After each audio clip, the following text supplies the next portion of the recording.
Welcome, everyone, to Building Spaces of Solidarity and Connection, a historical, theoretical, and practical lens on libraries' commitment to inclusion, diversity, equity, and justice, an event hosted by the American Library Association's Social Responsibilities Roundtable, or CERT. CERT has two levers. We work within ALA to make it more accountable, transparent, and equitable, and within our communities to help libraries and librarians address social problems and inequities. My name is Rachel Rosekind, and I'm the organizer of the summit and co-chair of CERT's programming committee. Before I introduce the session's moderator and speakers, I'll review some housekeeping. To enable captions, click More in the bottom right of the screen, then click Show Captions. This session will be recorded, and the recording will be available on our website within a few weeks. Please keep your cameras and mics off unless you're a presenter or posing a question during our Q&A portion. Please be respectful and extend grace and compassion to yourself and others.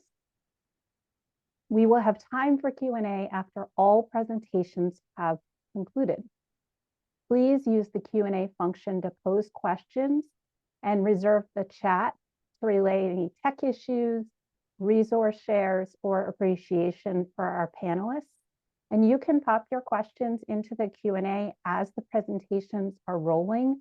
You don't need to wait until they're over to do so. At that time, you will also have the opportunity to raise your hand and pose your question live if you prefer. And just to say a few words about this panel in particular, as a teacher, I've lived these issues. As a researcher, I've studied them. And as an activist, I've uplifted them. The institutional denial, disregard, and disfranchisement of African Americans really does continue apace. And acknowledgement, let alone accountability, remains the anomaly rather than the standard. Narratives of meritocracy and deservedness shield systemic oppression and structural disadvantage and disappear and delegitimate the experiences of Black students. Despite my 30 years of working on these issues, I'm still stunned by the stark disparities that limit the lives and imperil the futures of African Americans and the blind spots that infect our institutions and stifle our solidarity, which is why I am just so excited about the voices we'll hear from today and the work our panelists are doing to shine light on these critical histories, celebrate the rich and vital tradition of Black librarianship, and build a more inclusive field of practice and engagement. Our moderator for this session will be Brittany N. Champion, Assistant Instruction and Outreach Librarian at the South Carolina Library of the University of South Carolina.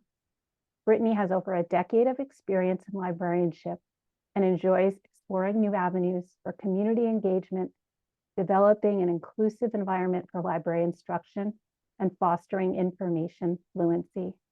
Welcome, Brittany. Thank you. Thank you so much, Rachel. That was a great opening. This session's focus is institutional disregard, denial, and disfranchisement. Treatment and experiences of African Americans in LIS professions and practices. Our presenters are Amanda Folk, Tracey Overbey, Rodney Freeman, Nichelle M. Hayes, and Wayne Wiegand. Up first are Amanda Folk, Associate Professor and the head of the Teaching and Learning Department at the Ohio State University Libraries, and Tracey Overbey, Associate Professor at the Ohio State University. Folk and Overbey have co-written 2 books on the history of libraries and Black and African American experiences within them. Next, we welcome Rodney Freeman, a library professional with over 13 years of experience across academic, public, and government libraries, and producer of Are You a Librarian? Following Freeman, we will welcome Nichelle M. Hayes, co-editor of the Black Librarian in America, Reflections, Resistance, and Reawakening, CEO of Hayes Consulting, and immediate past president of the Black Caucus American Library Association. And last, we will welcome Wayne Wiegand, F. William Summers, Professor Emeritus of Library and Information Studies, Florida State University, and author of In Silence or Indifference, Racism and Jim Crow Segregated Public School Libraries. As a reminder to all of our presenters, please speak pretty slowly so our audience can follow along, and you all will follow in the order in which I shared your bios. So starting out, Amanda Folk and Tracey Overbey. Thank you.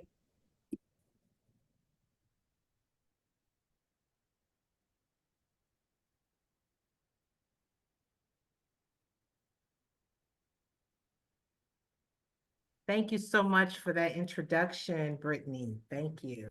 So as Brittany stated, my name is Tracey Overbey. I'm Associate Professor at The Ohio State University, and I'm here with my colleague, my research partner. Let her introduce herself. Hi, everyone. Amanda Folk, also Associate Professor and Head of the Teaching and Learning Department at Ohio State. Very excited to be here today. All righty, and as we stated, our presentation is on a qualitative study that Amanda and I have conducted, started back in the 2019-ish time. So today our presentation is honoring the past, understanding the present, determining the future. Slide here.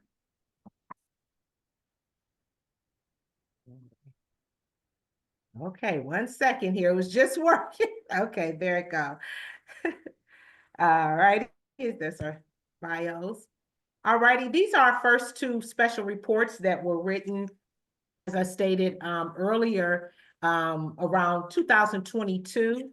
And proceeds from these go to the BCLA. We have sent all monies, everything there to them to help out and how they use it. But first, we published the first one. Well, they're not in order, but the first one was Narratives of Disenfranchisement. And this special report / book, we looked at the historical racial context and how public libraries, school libraries, and academic libraries, about how they existed and showing the racialized legacies from these institutions. So we wanted to look at and how these institutions have been with their equitable, anti-racist future. We wanted to dive into that, so we were able to talk more in depth and detail in this particular book. Our other one was Narratives of Disengagement, and that was totally based on our qualitative study that we did talking to Black and African-American students on campus at Ohio State University, that we did to hear about their experiences with libraries before and during college. So those are the two breakdowns. One, the racialized history, the other one's about, the other book about the interviews that we conducted. So, honoring the past. In this section, we'll share some key takeaways from our first report, Narratives of Disenfranchisement, in which we talk about the historical racialized legacy of librarianship. So right here in this first slide, I would like to first honor a former librarian who's no longer with us. His name is Itabari Zulu. And some of you may be familiar with him, but we wanted to cite him in our special reports because Amanda and I did not want to present our research from more of a deficit point of view. I mean, we've heard back in the day how, how Blacks and African Americans were treated. So we didn't want to present that same narrative. We wanted to provide something positive that's not really spoken or talked about out in library information field. So we cited Dr. Zulu's paper that he did many years ago on the ancient Kemetic roots of library and information science. And what was so beautiful about this paper was he talked about how in ancient Egypt, which was called Egypt when the Greeks changed the name, but the original name was Kemet. And he shared how during these mystery school systems back in ancient Africa, how they had a system of organizing information, archiving information, things in that sort, things that we do today at libraries. And so Dr. Zulu just totally just, and the people that he cited also confirmed of how ancient African scholars, preserved information, organized it and all of that. So we wanted to reflect that in our book. So we did. And this right here is the University of Ipet. And excuse me if my dialect is not saying it correctly, but this was the Temple of Karnak. So we wanted to share, and we did share in the book of the early universities out of ancient Africa. So this is one of them that was 4,000 years old.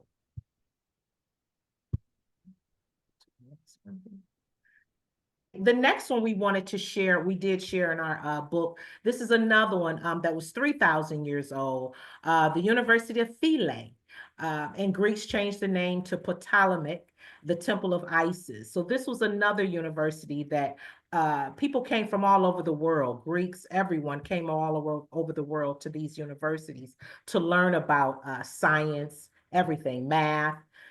So this is one of them. The next one we would like to share is the University of Sankore, in Timbuktu. And this was 700 years old time, and it was during the African Empire. So as I stated in our early sections of this special report, we wanted to bring out the positives that Blacks and African Americans and their ancestors were not new to knowledge and information and archiving and organizing it. So this is how we opened up in our book.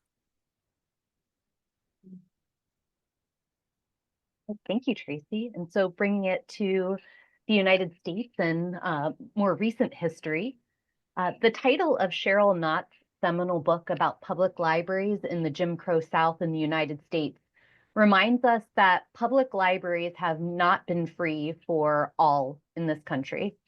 And particularly in the Jim Crow South, which really only ended about one generation ago, so fairly recent history in the grand scheme of things.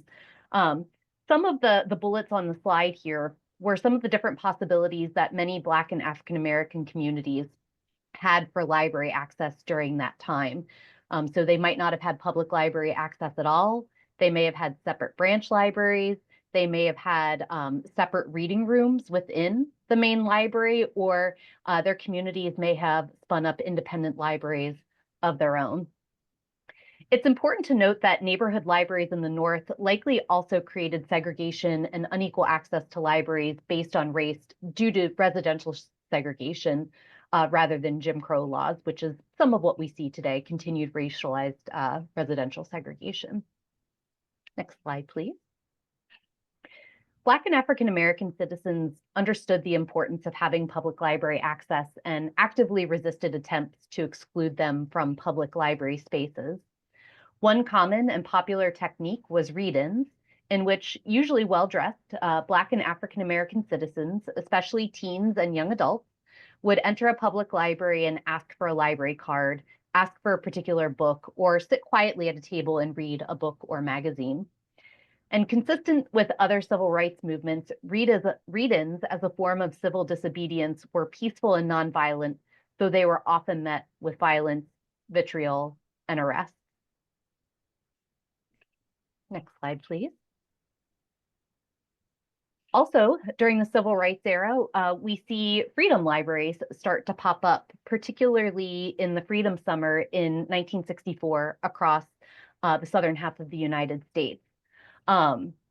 These provided access to books, job training, cultural programming, political dialogue, and a sense of community, as well as literacy programs for all, not just for children.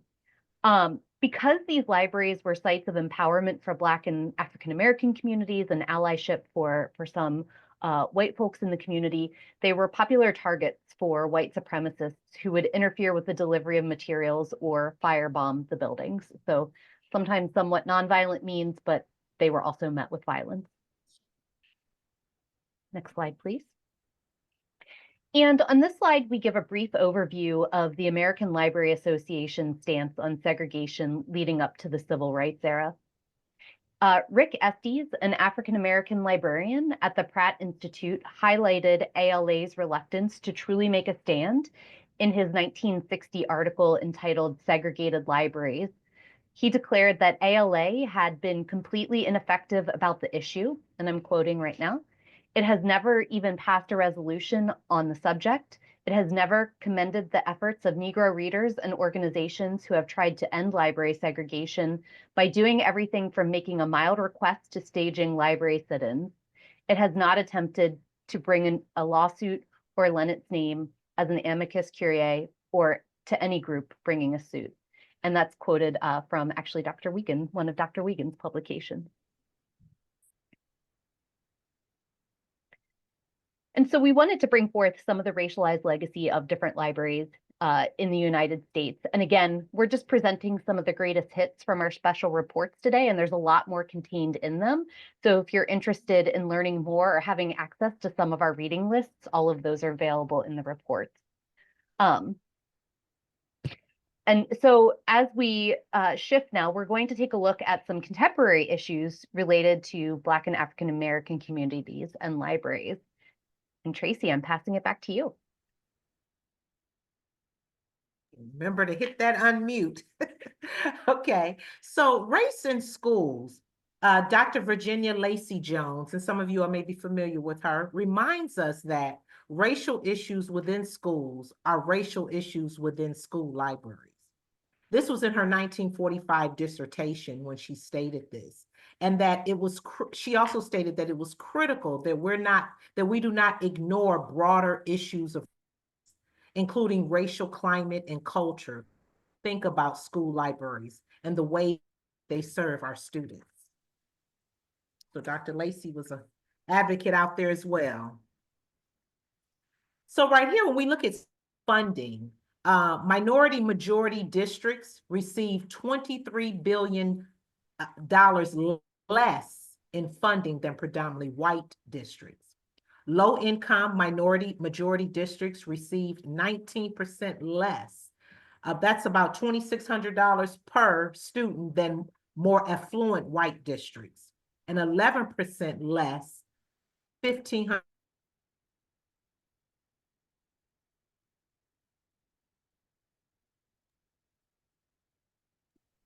This is just me, or is Tracey frozen? She's slightly frozen, yes. Okay.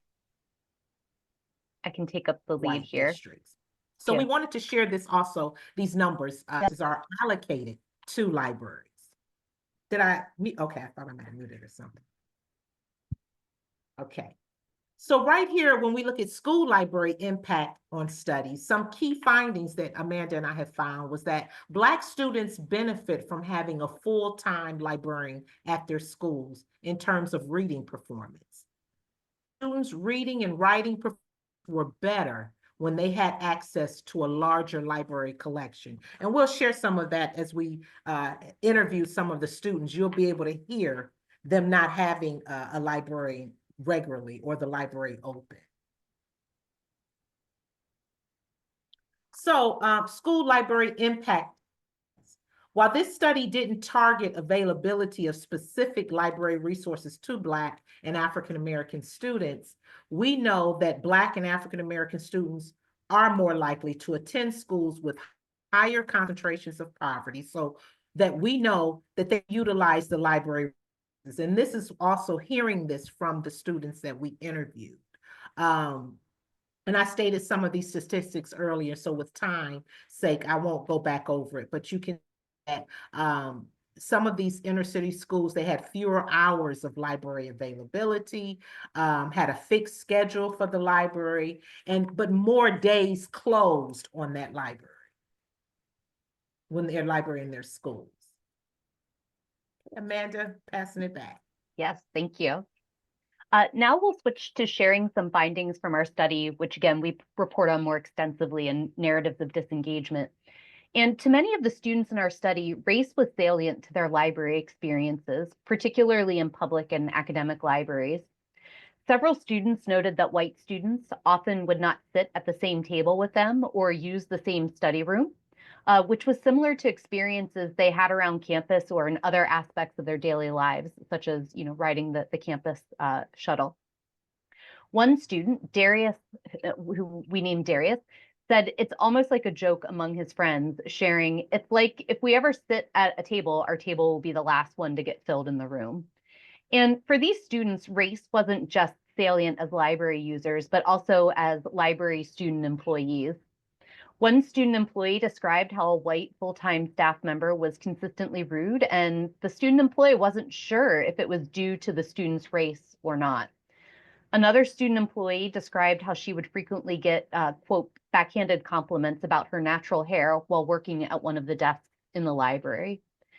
And while only one student really made explicit distinctions between Black libraries and white libraries, many students implied that this was a phenomenon that they had experienced. Several students indicated that urban libraries tended to be more diverse, both in terms of users and staff, and were more welcoming of them, while suburban and rural libraries tended to be more white and were often less welcoming to these students. Okay, Next you have slide. 5 minutes left. Awesome, thank you. And Brittany, do give us the when our time is up, please. So we have an example here on the screen of one of our student participants whose pseudonym is Tahuti. And Tahuti described the physical reaction he has when entering what he perceives to be a white library or white library spaces. And we'll share an experience that he had that shapes this perception in just a moment. But he said, when I go into the suburban library, I'm more tense. I'm not relaxed and feel like I can say things. I kind of go in, find out what I need to do or do what I need to do and kind of get out. Just the environment of being a Black male, also in a white area, just the stereotype of me making a disturbance. When I walk in, they're staring at me, and it does feel kind of nervous when it's really quiet and you can tell somebody's staring at you. Tahuti said that he experiences a feeling of comfort when he enters a library that he perceives to be a Black library. And he had what he perceived to be a white library and a Black library, kind of equidistant to his house. And so both options were available to him. And so in the next few slides, we'll share some of the experiences of these students sharing with their own words. In our study, we asked students to picture a librarian in their head and then describe that librarian to us. And in these descriptions, 11 of the 15 students assigned a race to that librarian. Some shared that information voluntarily, and others shared this information after we prompted them a little bit more about race. 9 students said the librarian they pictured was white, and 6 specifically said white female. 2 students pictured a Black or African American librarian. And one student, Trinity, was one of those 2 students, and she realized that her description might be in the minority. She shared with us, quote, I think in the mainstream, they're usually white. But she grew up going to a library where the staff was predominantly Black, noting that she didn't think that would be true for many of the other students in our study. Next slide, please. Several students did express positive experiences with white librarians, including developing relationships with these librarians. So Tahuti, who we just heard from, for example, shared a fondness for his elementary school librarian, who was a white woman. He had difficulty learning to read, so the librarian worked with Tahuti and his mom to provide more reading support. And he said, she taught me how to read, and she selected a book for me to read. She's very sweet and kind. Many students indicated that they either had neutral or negative experiences with white librarians.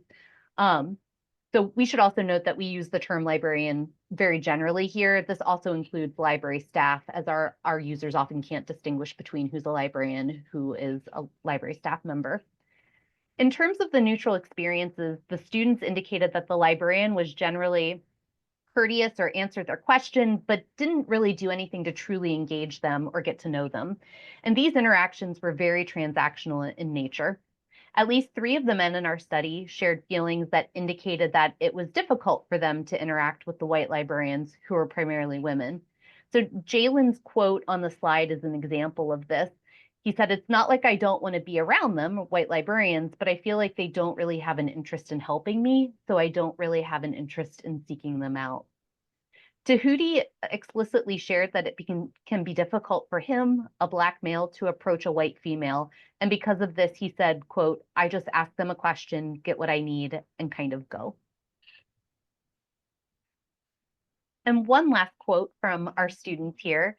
Diamond had not had an experience with a Black librarian before, but she articulates how it might be different than some of the more transactional interactions that we described with the white librarians earlier.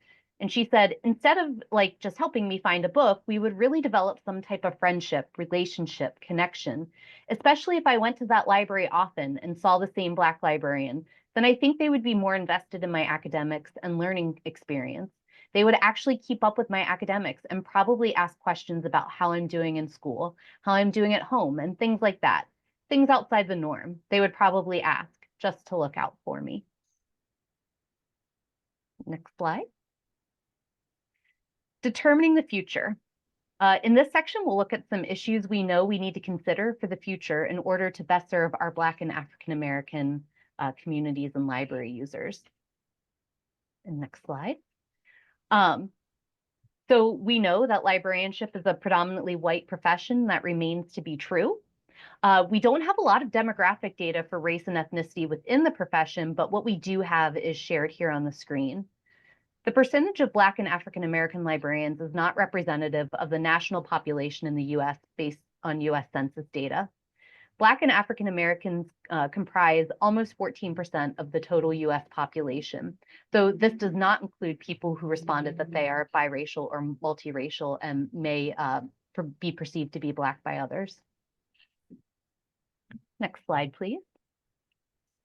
And the more recent data about who is receiving their MLIS, or Masters in Library and Information Science, suggests that this trend is not likely to change in the near future. And so in the 2024 LIS statistical report, just under 5% of students enrolled in an ALA accredited program identified as Black or African American, and 5% of ALA accredited degree recipients in 2023 were Black or African American. Tracey. How are we with time, Brittany? I was able to secure you a little bit more time, so you have another 2 minutes. Okay. So in rethinking the pipeline, the professional pipeline, Amanda and I found that oftentimes a lot of these students, when they were young, this is when they might have felt some of the biases, some of the smudge, or things in that sort. So what we've came with our study is frame all our interactions, and this is what we recommend, to frame all our interactions with our users as potential points of recruitment into the profession. The entry into our profession's pipeline likely begins at a very young age. So we wanted to share that with our librarians, that is really when the impression comes, when they come in there for that summer reading club. So more research, we need to do more research in all types of library settings to understand our community's experiences. This is especially true for communities who have been or are marginalized. We need to find ways to elevate their voices and their experiences for productive and positive changes that benefit our library when those young people come in there. And that concludes our presentation. Thank you, and we are happy to take questions. Thank you. We're going to save our questions for after all of the presentations. Please feel free to put those questions in the chat, and I will pull those to the side for the Q&A. Next, we're going to go over to Rodney Freeman. Thank you, Tracey and Amanda. All right. Well, thank you everybody for inviting me to this party, and Tracey and Amanda, a great presentation. Actually, the content that they talked about is basically what's in the documentary. So I'm gonna go ahead and get started and really kind of tell you about how we got on this journey to doing this documentary. Dr. Wayne, big up to you. We just talked a couple of days ago.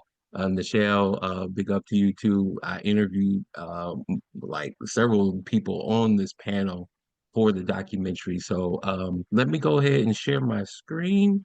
And I'm going to run through my slides really quick because I actually have two videos that I would like to show if I can. Here we go. So we started out on this journey of doing this documentary. It, it I hate to talk about myself when this, but it really was me kind of finding myself and finding what I wanted to do in librarianship. I just a little bit of background.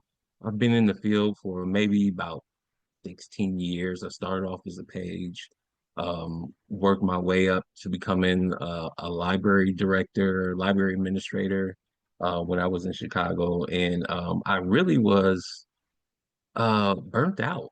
And I had went through a ton of microaggressions and racism, and I didn't really feel like this field was for me.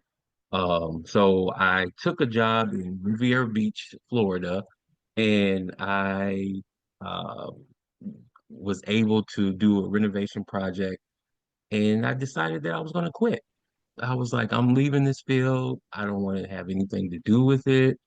Um, I mean, I was done until I actually went to a conference, and I met a group of guys, and they were standing around. I was at the conference, kind of really promoting my business, doing databases, building databases, and putting them out there. We built the Black Male Archives and the Powerful Women of Color.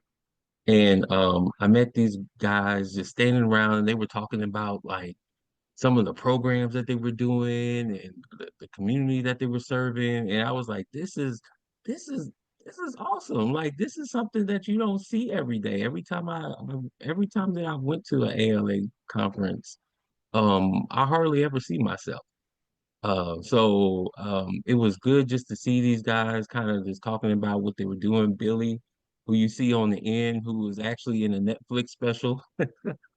So you know, they were really involved in the communities, and I was like, well, who's going to tell that story? And where's that story gonna live, and how's it gonna be told? And I wanted to make sure that it was told by Black librarians. So I had decided to make a documentary. I'm not a filmmaker, I'm a librarian, but I thought it was really important that if we're going to make this documentary, it was going to be done by Black librarians and be told. And the story, like I said, the content, a lot of the content that Tracey and Amanda were talking about, and that Wayne will talk about, Dr. Wayne will talk about, is basically what we're going to be talking about in the documentary, the historical perspective of Black libraries, Black librarians, Black collectors, freedom libraries, also faith cabin libraries, all of that type of stuff. You know, how that has helped to transform the libraries that we are using today. Um, I was like, yeah, let's start this. Let's actually get a group together and let's start this filming this documentary. And we got a team together. Byron, who's been with me from the start. In May, it'll be 2 years that that we have been working on this project. Adriana, Angel, Asia, Zuri, and of course myself. So, and it's been a number of people helping with the documentary in different fashions, from marketing to building out a curriculum for Black librarians. So with this, what we found out, um, I want to actually kind of pause right here and see if I can share my other screen because I think they can say it better than I can really say it. So let me see if I can share this on the screen. Hold on 1 second. Okay, let's do this. Can you guys, can everybody hear that music? And Yes. okay, all right, I'm gonna expand it out.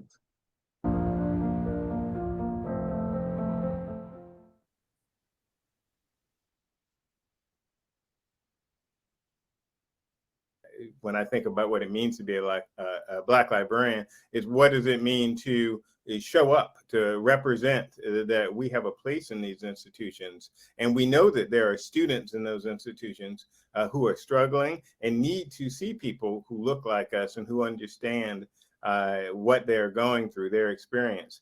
And that also goes for the faculty and staff in those institutions, because often they're also kind of struggling to find their place in those institutions. So that's what stands out to me. It was interesting. Like, I wanted to be a librarian, but I didn't have any like role models in elementary school or high school. So interesting. I thought it was a path for me. Because it's a profession that is overwhelmingly white and overwhelmingly female, that it's really important that we have a say in the types of books that our libraries carry. Again, the types of resources that we're able to offer. And quite frankly, no one can tell our story but us. No one can articulate some of the things that are important to us but us. Now, we can have allies and we can have folks that understand some of our community issues and some of the things that we want to address and some of the things that we want to see in terms of access to services and resources, but no one is better suited or better positioned to do that for us than us. And so it's important that we're in these spaces, and it's important that we understand library and information services as a career path and what that entails. Being a Black librarian is somewhat of a challenge. Having been in the business for 30 plus years, I think the idea of when you interact with library customers, library patrons, do they see you as staff first or as a Black librarian first? So I think that's one of the things that that I'm always facing.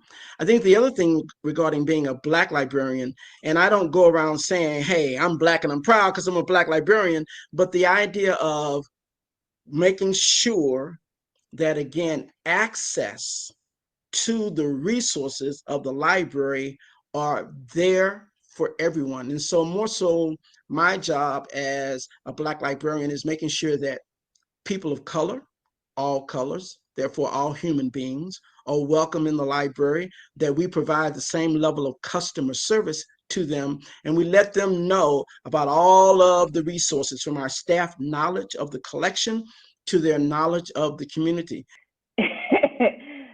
It means oftentimes you won't see a lot of people that look like you in the field. So you kind of have to go to conferences or seek out other organizations and other types of agencies to kind of find people that look like you. But I think it's important to also be in that space, even though it may not be a lot of us, so the people that we're helping can see that there are people like us that look like them that can help them out. It means that there's a community that you can engage with, but it also means that you face a lot of uphill struggles of misunderstandings and just working extra hard to succeed. Oh, it means that you have to work twice as hard as your non-minority counterparts. It means that you have a camaraderie with people like yourselves. We kind of really look out for each other and we really try to take care of each other. But I can be honest to say it is a struggle. It's a struggle that people will respect you to get the same amount of respect that others are in the field that are a different color. Oh, I think it means to be an anomaly a little bit, maybe to be an enigma, but it also means that you will be challenged and tested, and you really, I believe, have to have a good amount of fortitude to continue on in this profession. It still has a ways to go as far as race relations are concerned, but there's so much, right? So we can, like this big life cycle of information that librarians control, and it's really controlled by like a subset of the population. And I think we really need to continue to do, I know we're all doing things, trying to recruit and promote and see what we can do about retention, but it's just not enough. And so it continues to be, to me, for me, a trying profession, one that really tests some levels of perseverance for me. That to be a Black librarian is to hopefully be somebody who can inform these libraries on the issues that Black people face and the needs that Black people have. And then we can tailor our services, collections, and other things to serving our Black populations. To be an effective Black librarian, it means to advocate and represent our communities, the communities that we serve and the communities that we represent, to advocate for programs, for books, for audio books, databases, you name it.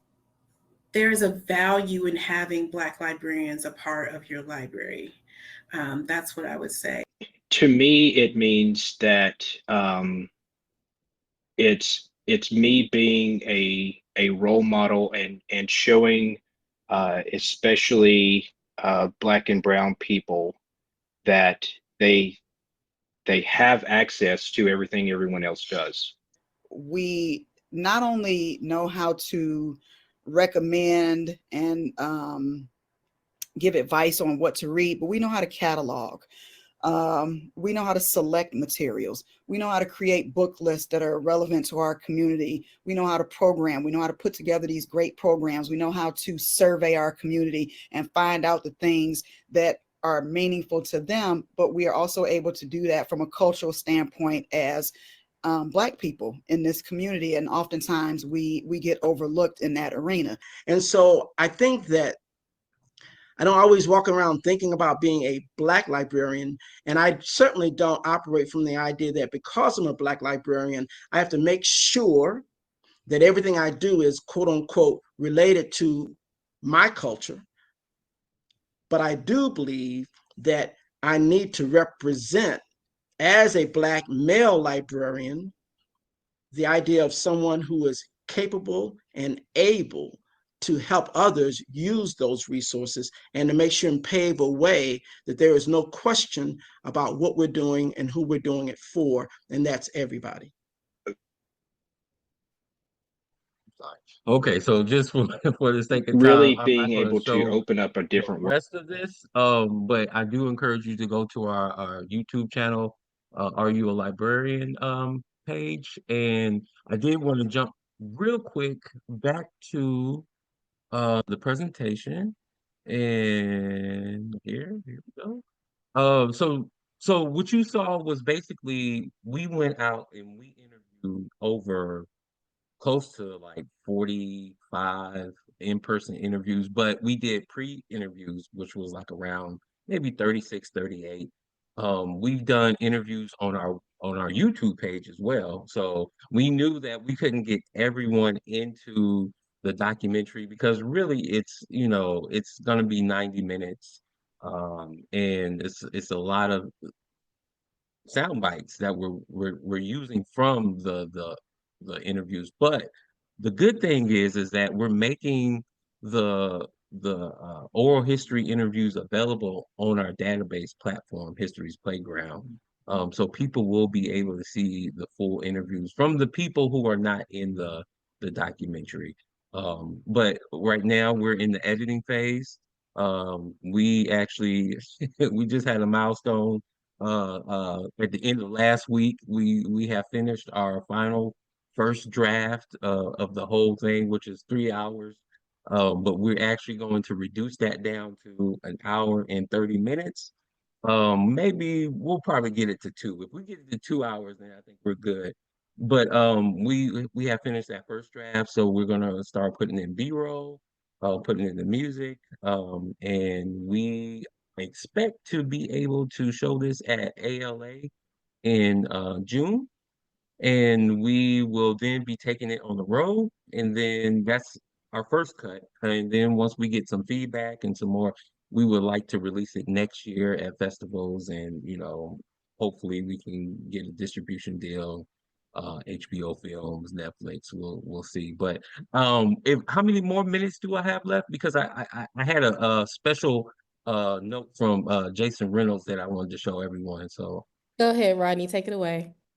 okay, real quick. So we actually, again, we were going around interviewing everyone, and we had the chance to run into Jason Reynolds when we were in DC, and we asked him about having a Black librarian in the school, or a Black librarian just in general, but also in school settings, and what that meant to him. So I want you to hear his response real quick.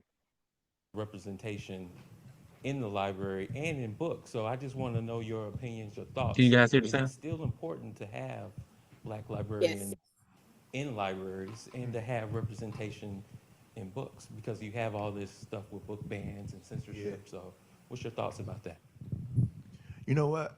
I think the representation conversation is interesting because I think there are certain places where there are certain institutions where I think representation is actually a false salve. I think representation can become a bit of a trick bag. But in libraries, I actually think it still maintains a certain level of integrity because I've never met a librarian who didn't love their job.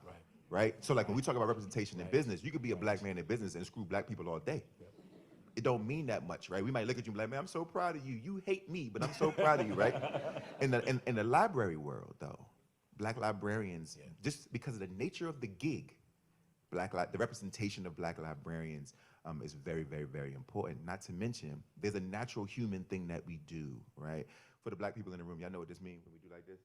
Exactly. Now, I'm not, by the way, if you're not Black, I'm never telling you what that means. But you notice how all these people in here, it's not a folding chair. But you notice how all these people in here, like, we know what that means. It's an interesting sort of secret code, like a language that we all know, right? And what it does is it creates safety for us, right? So that if I walk in the door, and this isn't just us, if you are of Latin descent, if you are a Latinx person, if you are a gay person, even though it's not always the same because you can't always tell who's gay or you can't, you know what I mean? But if you are, whatever it is, whatever your sort of sect of society is, or all the different margins and iterations of your identity, we all walk in the room and look for ourselves, everybody.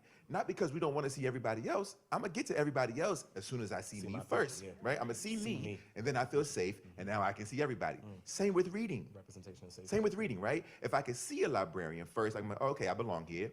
And if she can give me a book, if I desire this kind of book, because Black kids also want to read fantasy and other things, by the way. We don't all want to come in and read Jason Reynolds, right? Like, oh, you got any books in the hood?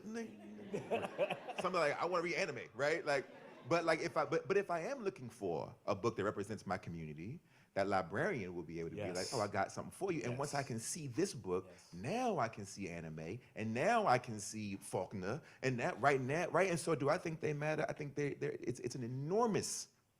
It's imperative that we have Black librarians and Black booksellers. I was gonna say in shop. All right.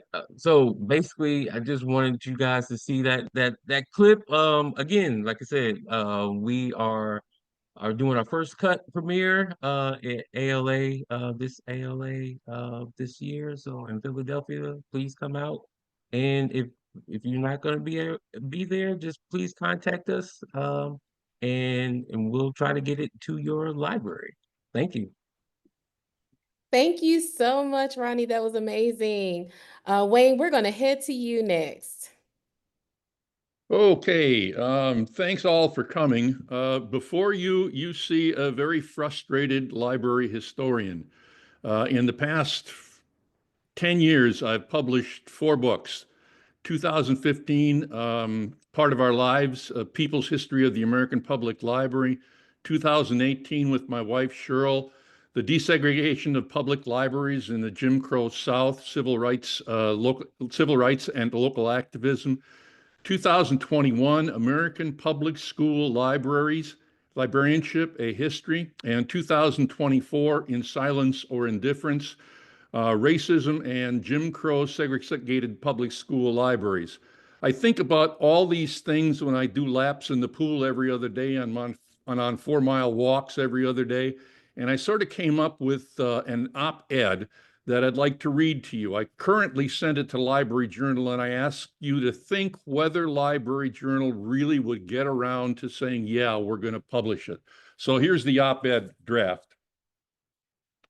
When the American Library Association adopted a Library Bill of Rights in the summer of 1939, it made librarianship's responsibility to fight censorship and defend intellectual freedom a professional imperative. Books should be chosen because of value and interest to the people of the community it read. Also, selections should not be influenced by the race or nationality or the political views of the writers. Opinions on all sides of an issue should be represented fairly and adequately. And library building meeting rooms should be open to all groups engaged in socially useful and cultural activities. The title parroted the force of law, but the language adopted in its principles was riddled with should statements that brought no penalties for violations. Although ALA was proud it had publicly taken a stand against censorship for intellectual freedom, 2 months after adopting the Library Bill of Rights, 5 Black teenagers conducted a sit-in in the all-white library, Alexandria, Virginia Library. They were arrested and later jailed. The incident made national news, but neither the library press nor any library association, including ALA, commented on the incident. Thus, despite the fact that by their very existence, segregated public libraries directly violated several of the major Library Bill of Rights principles, the profession remained silent. On May 17, 1954, the United States Supreme Court issued its Brown versus Board of Education decision, which determined that segregated public schools were separate, but certainly not equal. For more than a decade thereafter, ALA and its divisional American Association of School Librarians, whose membership included librarians working in segregated public schools, school library supervisors working in states supporting segregated public education systems, and faculty members teaching in ALA-accredited library school programs at segregated public universities, took no action to support or endorse Brown or to visibly oppose racially segregated public school libraries. Although racially segregated public and public school libraries may have been discussed in muted conversations in the profession's conference cloakrooms and hallways, the subject found no home in its public discourse. Nor did the library community discuss school segregation as an issue in its publications. Between 1954 and 1968, library literature, the profession's main index, has no entries for the 1954 Brown decision. Before 1969, under the subject heading Negro and the Library, library literature had a school libraries, quote, Negro subheading, and beneath it listed scores of master's theses on Black public and public school libraries authored by Black library school students at the HBCU Atlanta, now Clark Atlanta University. During this entire period, library literature had no entry for segregated school libraries listed under the American Association of School Librarians and ALA division.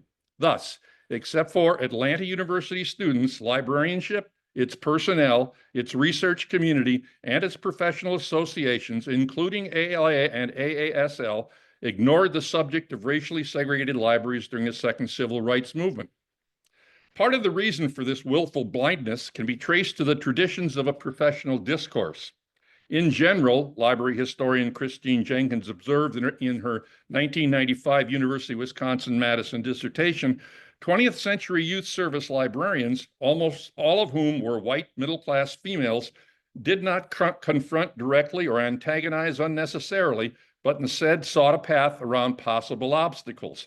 Their words were often mild, deferential, agreeable, optimistic, and relentlessly positive.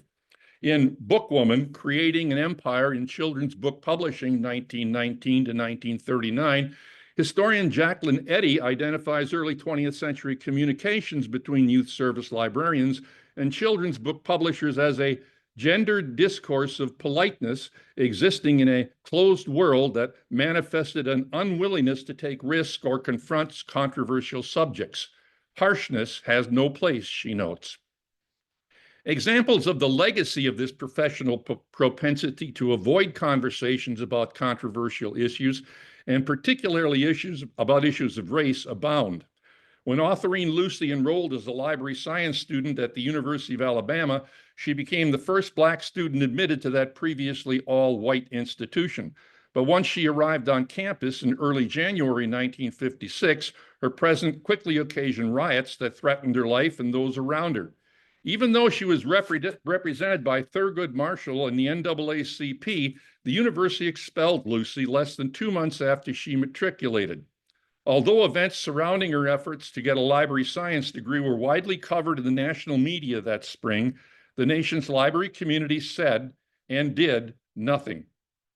Fed up with paying a poll tax for 7 years and still not being allowed to register to vote, in early April 1962, rural Mississippi Black school librarian Ernestine Denham Talbert, her husband, and 2 other Black couples entered the courthouse in George County, where she lived, and demanded of the registrar that they be given the test to register to vote. They were allowed to take the test, but were refused permission to vote. On April 16th, the United States Department of Justice filed suit to require George County to register Talbert. 9 days after the Board of Education of Greene County, that's where Talbert worked as teacher librarian at the Negro Greene County Vocational High School, held a special meeting at which the white superintendent overruled the Black assistant superintendent's recommendation to renew Talbert's contract because it was in the school's best interest to do so. The board unanimously supported the superintendent. That same day, Talbert was notified that her contract would not be renewed for the 1962-63 academic year. In response, the DOJ filed suit against the board on Talbert's behalf on June 16. The board's action was without justification, DOJ argued, and was an attempt to intimidate, threaten, and coerce Talbert and other Black citizens. Despite all the publicity her case generated as it worked its way through federal courts between 1962 and 64, she ultimately lost in the U.S. Fifth Circuit Court of Appeals, the nation's library press took no note. Library literature never cited her name. No one from the nation's library community came to her defense. No library journal published any letter to the editor decrying Talbert's treatment. And what happened to Lucy and Talbert were not isolated instances. Between 1954 and 1974, no one emerged from the library profession's leadership to publicly say about segregated public school libraries, this is wrong, and as a profession, we need to do something about it. Unfortunately, because librarianship was willfully blind to the racism evidenced in the examples cited above at the time they occurred, it left no record of these events in its professional literature that would have helped process them into the profession's collective memory. And absent this memory, subsequent generations of librarians have consistently crafted historically inaccurate and untrue statements. For example, for the past several years, ALA has been attaching this statement to press releases. For more than 140 years, the ALA has been the trusted voice for academic, public, school, government, and special libraries advocating for the profession and the library's role in enhancing learning and ensuring access to information for all. On November 14th, 2024, that statement graced a press release about recruiting a new ALA executive director. On December 9th, it appeared in one press release about the ALA treasurer candidates and in another announcing a major gift to ALA. 1 week later, it adorned a press release about ALA council candidates, and on December 26th, it concluded another addressing nominations for ALA's I Love My Librarian Awards. Fortunately, as of this talk, ALA no longer uses that statement. Besides issuing historically inaccurate statements, the silence or indifference to the profession's own history of racism continues. To cite but one example, last December, the Library of Congress authored and ALA published The Civil Rights Movement, an effort to provide classroom-ready materials for teachers, librarians, and home educators working with grades 6 through 12 to help them prepare for Black History Month. None of the people or events mentioned in this essay made it into the book's pages, nor did Reverends R.B. McLean and Quintus Reynolds, who were beaten, kicked, and shot at by white racists for attempting to desegregate the Anniston, Alabama Public Library on September 15, 1963. The Albany, Georgia teenagers arrested on August 2, 1962, outside a locked-up white public library while CBS recorded and later broadcast police carrying them into police vans, or the Tougaloo Nine, local HBCU college students arrested for a sit-in at the Jackson, Mississippi Public Library March 27, 1961. As they were marched into the courthouse several days later, police set upon a crowd assembled to support them with dogs and beat them with clubs and pistols. Like the Anniston and Albany events, the Jackson incidents also drew the attention of the nation's media. By repeating statements like the one above, by remaining silent or indifferent to darker parts of its history, the nation's library community continues to insult the memory of librarians and library users who in the past 146 years had experienced racism, sexism, and homophobia, to name but a few, and for whom the vast majority of librarians and their professional associations at the time offered no support, vocal or otherwise. Historical facts like those cited above, for years available now in print or electronic form, need to be retrieved and publicly discussed by this self-described group of information professionals.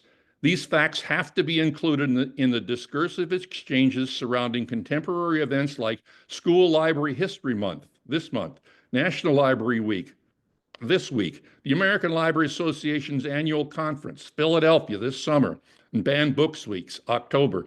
It's long past time for librarianship to engage with and reflect on these unpleasant chapters in its own history and to process them into its collective memory so the profession no longer perpetuates self-serving historical myths. One final item. In this morning's New York Times newspaper, Christine Greer, who's a political science, entitled an article, "Black Americans Are Not Surprised." Now, take one quote from it. "There is a reason Trump is so determined to root out any honest telling, whether in school curriculum or the Smithsonian Institution, of this country's historical faults. I would submit to you, we library historians have done a lousy job in bringing the historical faults to the attention of our profession, and our profession has done a lousy job of seeking those faults out." So thank you very much, Brittany. Thank you. Thank you so much. Whew, I'm sorry. I'm still collecting everything you have said, and I'm sure that everyone else is feeling the same. I kind of want to move over to our Q&A, and I know I feel the same way. I see them coming into the chat. That was just so powerful. Today's presentations collectively. One of my first questions, Wayne, and I want to direct it towards you first. And Rodney, Tracey, and Amanda, you all can kind of come in and chime in as well, because I want to make sure it's a collective voice that we're hearing from. We have talked about the position of African Americans and those as in the diaspora, right? Their positions in the library profession. And we've been having these conversations about the hardships that we are facing for years. I received my MLS my MLS in 2018, and we're having these conversations, and these conversations have been happening since well into the 1950s, right? Who truly holds the power in libraries to make these changes, right? Are we just wasting our breath talking about these things, right? Talking about what we're experiencing in libraries. Will we ever see a change?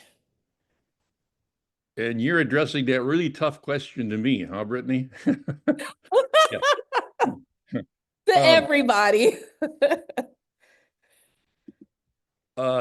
Certainly the American Library Association and every state library association in the country, every regional library association has to come to grips with the racism that existed in its past. It can't understand the present until it can't deal with the present very well until it confronts its own past. I use critical race theory in order to unearth these historical facts. Yet you hear the American Library Association criticizing other organizations for wanting to not use critical race theory. An irony is here's a theory that will help to unearth many of the things that happened in its own path that would help it to better prepare for the future. There are certain things about the library profession which other professions do not enjoy, and that's got nothing to do with race at this point. For the most part, the library is not a compulsory institution like the school and the courts, so people don't have to use it. What that does is give power to the individuals who do use the library over how the library is managed and the services that it offers. Now, if you've got a racist population walking into their local public library and wanting it to have collections that may be racist in nature and services that may discriminate against certain minorities, that is a real possibility. And because those institutions aren't compulsory, the institutional managers have to pay attention to it in order to keep the revenue continuing to flow. So that's an external thing that we don't often talk about in the world of librarianship that has to do with much of what we're discussing today. So I'll just pass that on now.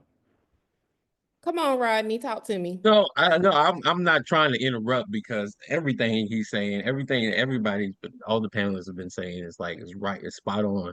My thing too is that one of the reasons that I started the documentary is that I remember in school, going through library school, we weren't taught about this history at all. I remember being in my public libraries class and they said one day the libraries were segregated and the next day they weren't. And it was no information behind that, nothing to tell me. And it's funny because I interviewed some people who were actually around in Charlotte when the library was desegregated. And it was kind of to that vein. They did not put out any type of advertisement of, yeah, come on, everybody can use the library now. So it was interesting because I was like, I'm doing this research and I'm like, dang, it kind of was like that, but it's so much more to the story that nobody talked about. And and that's what one of my things that I would like to say is that we need to start teaching this history in library science programs, period. There's no reason why I didn't find out about Dorothy Porter until I was good and old. That I should have I should have known about her. I should have known about Thomas Fountain Blue. I should have known about E.J. Josie. I should have known about all these people and the roles that they had in this profession because they talked to me to death about Dewey. I knew about Dewey. So I think that's another approach that we have to start thinking. We got to make sure that these programs are actually teaching this history. Thank you. Thank you. And I would say too, Rodney, that has been my experience, just being in spaces with more seasoned librarians who have been in the field for a very long time. They will throw out names and I'm like, oh, wait, I got to take it down. I got to go back and do my own research. But you really do have to find yourself in those communities to have that kind of conversation. And we need it broadly shared with the collective. I believe Tracey, or excuse me, Amanda, your hand was up too. Yes, and so I think we're in a situation now where we're seeing history repeat itself. So I know when I was first reading about kind of our libraries or our profession's racialized history, and of course, Dr. Wiegand's books were high on the reading list, I was shocked to learn about ALA's lack of response. I mean, now I can understand why somebody who doesn't look like me was not shocked by that, but I was truly shocked by that lack of response. And now we are in a situation again in which we are determining how we are going to respond to different kinds of threats, both to the profession and to oppressing marginalized communities. And so if we are not studying this history in library school, then we don't know that. And how do we stand up now, right? It's really easy for us to become complacent now or to not take a stand because we don't necessarily want to target ourselves. But they're coming for libraries, whether we're compliant or not. Not just libraries, they're coming for education, they're coming for other social institutes, whether we're compliant or not. And so I think it's really important that we understand that history so that our professional associations, our institutions, us as individuals do not repeat that same, what I think is embarrassing and shameful history of the profession. Thank you. We have to be brave in that. Rodney, this next question's for you. This is from Danica. Who is the audience for Are You a Librarian? How do we access it? We just hired our first Black library associate in a predominantly white city.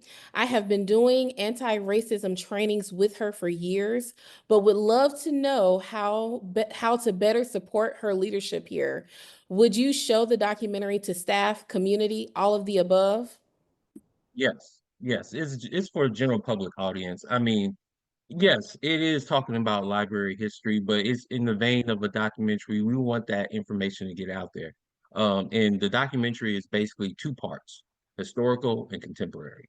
So I mean, we would love to show it anywhere we can. Like I said, we want to do our first screening at ALA, and then people please contact me, and then we can take it to the library systems that would like to view it. And yeah, so but yeah, it definitely one of the things that I do want to say is that I appreciate what Dr. Wayne, Amanda, Tracey, I appreciate the research that you guys are doing, because when I was trying to do this documentary, I had to do a lot of research. Wayne was one of the first people that I called, and it's like it's there, but it's not there. And you kind of have to dig a little bit for it. And the information is, once people know about it, I've talked to so many people about just like maybe 1% of the stuff that's going to be in the documentary. It's like, what? Really? I didn't even know about that. So it really needs to be out there and talked about a lot more than what it is. So I'm leave it at that. Thank you, Rodney. Dr. Wiegand, this one is for you. Your op-ed that you just discussed, is it published somewhere that's accessible in lieu of awaiting action by the ALA? Or if not, could it be a while before we see it? I sent it to Library Journal last week, and I need to give them some time to respond. If they don't publish it, there is another journal that is interested in it, and I would be surprised if it's not out in a couple of months. There's a tendency, let me put it this way. My latest book, In Silence or Indifference, Racism and Jim Crow Segregated Public School Libraries, on a lark, I offered it to American Library Association Publishing Division. And without even reading the Brooke proposal, I got a response saying it doesn't meet our publishing needs. So it's that kind of attitude in the library profession. I don't think people recognize that there may be racial threads running through that kind of attitude, but it's that kind of attitude that I meet consistently when I'm talking about the subject that I read to all of you. Eventually, it'll get out, but there's a substantial fraction of our library profession that doesn't want to hear it and won't want to share it. We don't tend to do our dirty laundry in public very well, so to speak. My next question is for both Tracey and Amanda.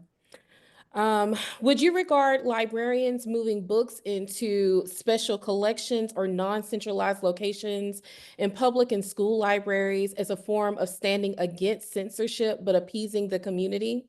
How may this be contributing to segregation practices in libraries? And is there another way to address collective bans and challenges on books? Well, that was a good, lengthy one. Amanda, if I don't answer some of it, you can chime in. Great.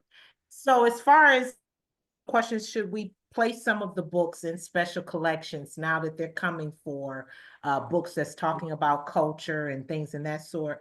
I think we need to have a discussion about that, because we know that's unrealistic to raise a society that's uneducated. Why? You know, it's okay to teach that Blacks were slaves and that other inventions came from other people other than Black people. You know, why would we want to raise an uneducated society of children to grow up, even children that don't look like me? You know, I think that they are intelligent enough to get the information. So we may have to do that. I'm not sure. I don't have the answer for it, but we need to do something to savor our literacy and our information and our research and things in that sort. So as far as, I don't know if I've answered everything, but there is something that we need to do if we just keep it in our homes and have book clubs. I don't know, but we do need to do something instead of just throwing them in the trash. We need a society of educators of our young people, our grandchildren, and things in that sort.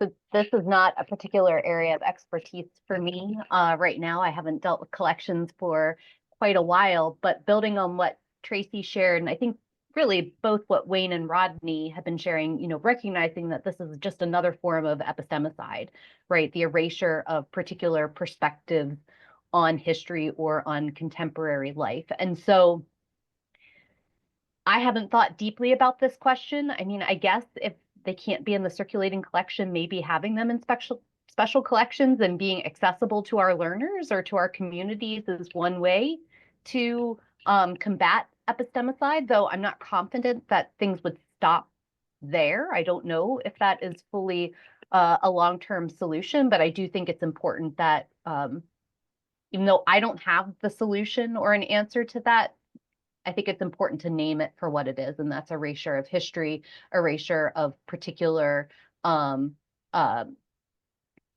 groups' knowledge and identities, and continue to be direct about that. Thank you, Amanda and Tracey. Rodney, this one is for you. Have you considered making your documentary into a 3-part, 1-hour series to include more information? Yes, we have, because we are finding it very hard to cut stuff without, you know, without messing up the storyline. So that's something that we are considering. We've always been considering doing backstories that will go direct to our platform, so you can have more backstories on the people that we've interviewed.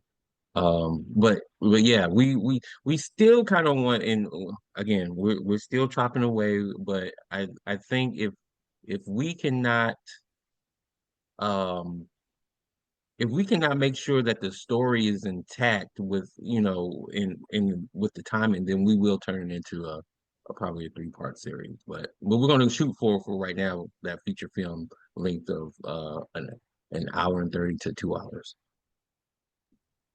Thank you. And this question goes to all of the panelists. I have been really happy to hear about the latest developments within your research. I'm actually quite familiar with some of your research before moderating today's session. I'm really curious to know, what are your hopes with your research in the next couple of years, and how do you hope that it will empower future library science professionals moving forward, considering the changes within the political climate?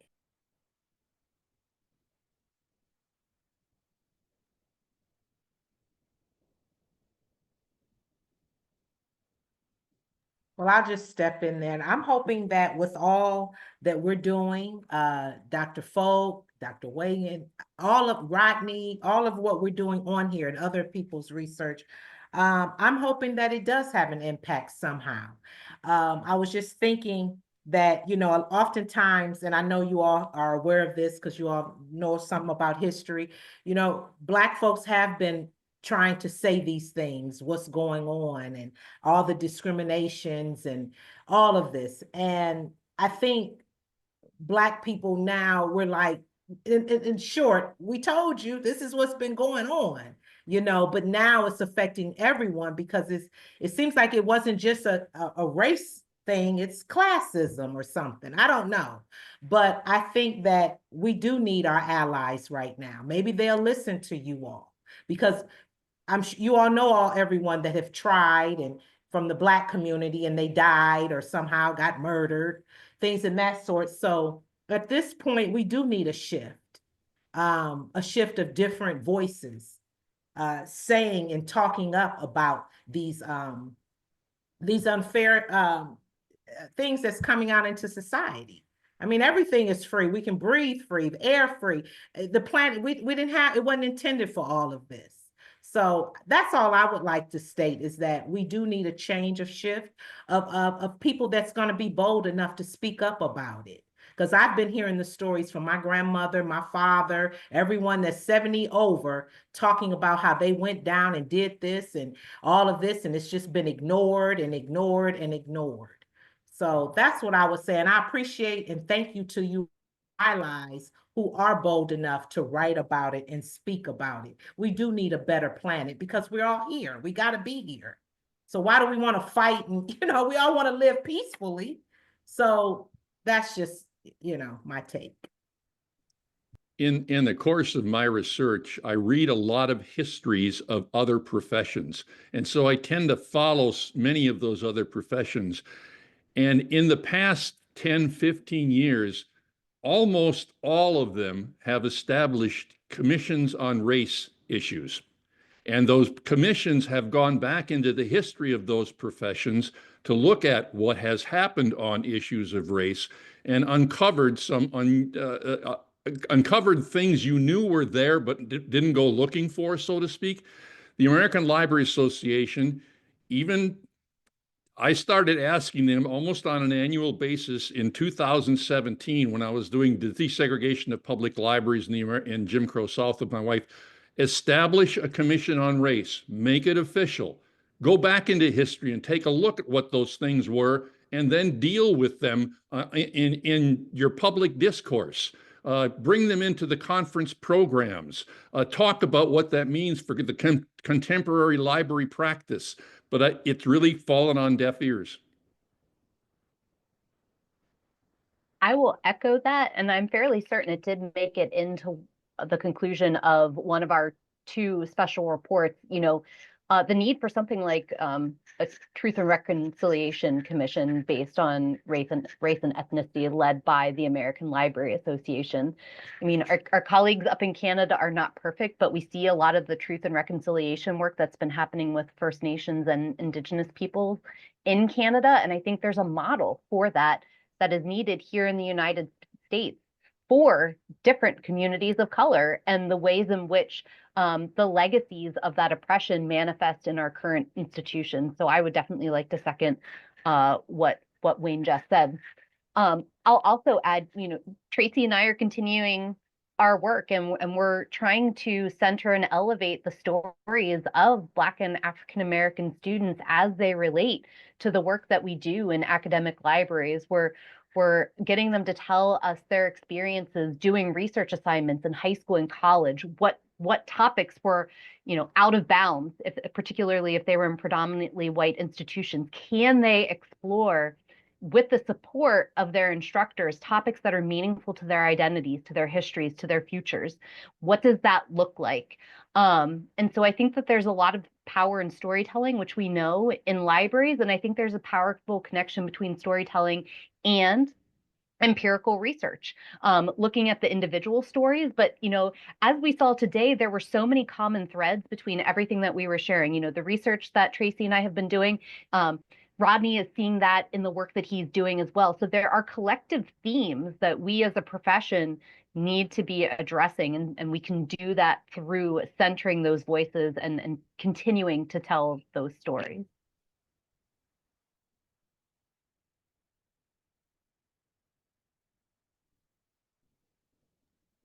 Rodney, did you have anything that you would like to add? No, I feel like, you know, I am on this panel. I'm just a person that just wanted this story to get out there because I just saw how important this story was, how it moved through and history, right? There was and we was talking Dr. Wade, we were just on the panel maybe last week and we were talking about one of our colleagues brought up how the Harlem Renaissance was started in a Black library. It's like the importance of that, like the way that we operate public libraries right now. You had Thomas Fountain Blue talking about that back in 1920 something, right? But so it's just making sure that we set the record straight and we give credit to where credit is due. And that's really why I want to make this documentary and get it out there because I want people to get the credit that they deserve. Thank you. So I have one more statement for feedback from you all, and then we'll wrap up. This comment comes from Bliss. I love to hear some of the panelists' thoughts on security guards and police presence at public libraries. I work at a public library which tries to keep at least on guard one guard on staff at all times and calls the police frequently to perform wellness checks on sleeping and difficult and intoxicated patrons and help us remove and deliver banning letters to more aggressive and volatile patrons. Given the roots of policing in the U.S., I imagine this does not contribute to a welcoming environment for Black community members, but I don't see how else library staff can currently safely handle these unfortunately frequent extreme patron situations. I'm assuming this is in a predominantly urban Black community because appears to be. Okay, because I was gonna say I don't see any guards in suburban libraries. I don't see them in the Black community. I think it's just treating the people like how you want to be treated. When I have ran across and seen patrons, when I worked in an urban public, when I was a youth librarian, you merely go speak, say something to them. And just like with anybody, someone come to you with fire, you may react with fire. So it's breaking those stereotypes that hopefully some of these directors are on this call and can hear what we're talking about and help change the temperament for these libraries. Because when I speak to the homeless, when I used to, they responded respectfully. I didn't get no pull out, want to slap me around. So these are stereotypes. These people do not need to be policed like that, nor do the teens. Now that's just my experience. And I came from an urban public library system. Can I say something real quick to this? So I worked in several systems, but I remember working when I was in Chicago. I worked on 95th and Halsted. I'm originally from Chicago, and we had security guards, but we also had people, the security guards, even down to the janitorial services team, they knew the people coming in. And I think that connection is really why we didn't have, whatever was going on outside, on the inside, and I'm not saying every day was joyous, but I'm just saying that because of those connections that were made by, the staff members, I think that was really a big thing that helped to, kind of cushion that. You can't control everything. You can't control all the situations. But I know that connection really, really helped. So yeah, I just wanted to say that. I remember my public library career vividly. And you got to meet all walks of life. But I do remember, the connections that were made were, that's when you really got to, you got to really dig in and be able to connect with the people there. So yeah, just want to say that. As the panel's resident airhead, I'm poorly positioned to discuss those kinds of issues. But as a historian, I can tell you, this is not new. When Boston Public Library opened in 1854, these issues were of concern to the management. It's been 150, 175 years that this has been an issue of concern. I'm not saying it's a problem. I'm not saying there are solutions, but it's been an issue of concern. It's a tradition, not something unusual. Thank you all. Thank you all so much for your response to our Q&A today, as well as your presentations. I see a lot of thank yous in the comments. I can tell that it's very well received. I just want to personally say thank you again to all of those who have come out for this session. Thank you also to the SRR team for handling tech and chat. It was very helpful today. SRRT is committed to ensuring that all of our programs are diverse and inclusive and free for all attendees. To do so, we rely on support from ALA, membership, and direct donations. You can help champion our Roundtable's mission by donating at the link provided and/or joining SRRT as a member. You can make a general gift or select the SRRT task force or award you wish to support. Please help us to maintain our high quality programming, the core values that sustain it, and our commitment to accessibility by making a donation today, becoming an SRRT member, or helping to spread the word about our roundtable and events. Thank you. Our next session is Issues in School Librarianship, Children's Literature, and Youth Services, which will start in 14 minutes at 3:15 p.m. Central Time. I hope that you can join us. Thank you all so much, and I look forward to seeing you in a few.